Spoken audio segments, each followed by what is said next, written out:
Why would a simple song scare the British Empire? And how did Vande Mataram, just a few verses written in Bengal, become the heartbeat of India's freedom struggle? Most of us know Vande Mataram as India's national song, the one that gives goosebumps during Independence Day celebrations.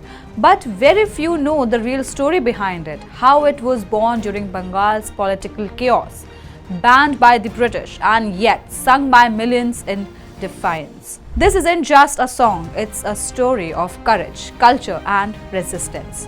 Hello viewers, I'm Kavya Khandelwal and you're watching The Edge. Let's go back to Bengal, 1876, when one poet pen quietly ignited a revolution. First, let's get into the birth of the song. It's 1876. Bengal is restless. The British Empire controls everything, the land, the economy, even the songs people sing.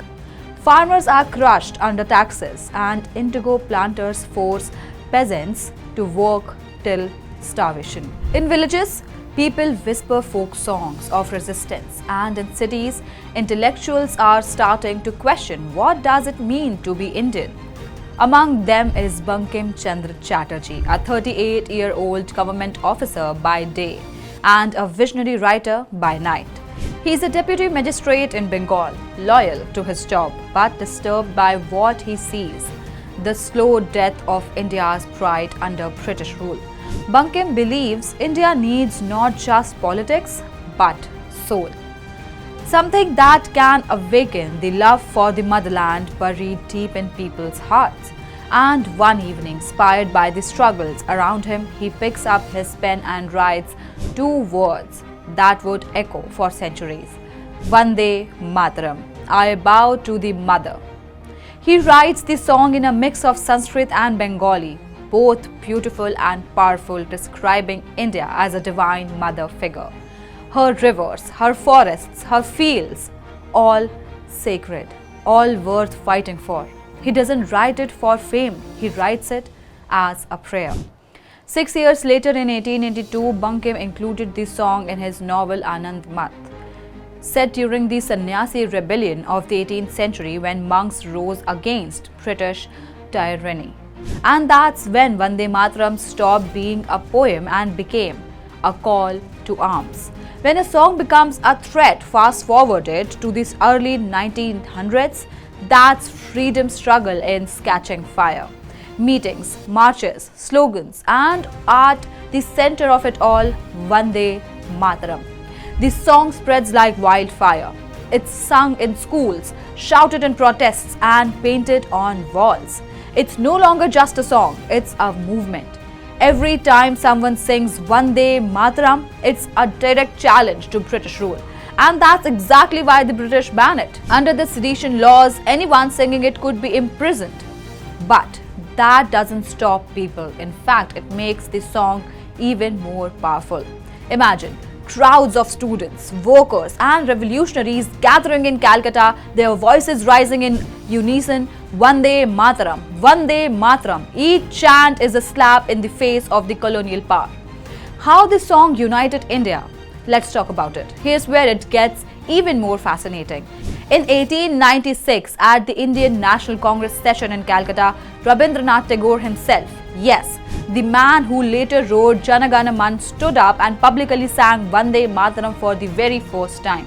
The crowd went silent, then erupted in applause. It wasn't just music, it was magic.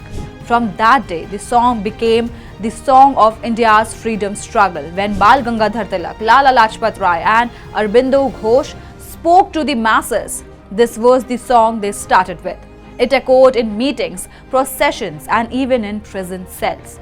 By 1937, the Indian National Congress, led by Jawaharlal Nehru, officially adopted the first two stanzas of Vande Mataram as the national song of India. And when India became a republic in 1950, President Dr. Rajendra Prasad announced that Vande Mataram would hold equal honor to the national anthem Jana Gana Man. The controversy and legacy, let's get into it now. But the story doesn't end there. The song's deeper verses, which invoke the goddess Durga, stirred religious debates in later years. Some argued it mixed patriotism with religion, a challenge in a newly independent secular India. Yet, that never erased its importance, because for millions, Vande Mataram wasn't about religion, it was about reverence. It was about seeing India not as lines on map, but as a living, breathing mother, hurt, exploited, but unbroken. Even when banned by the British, people risked arrest just to sing it.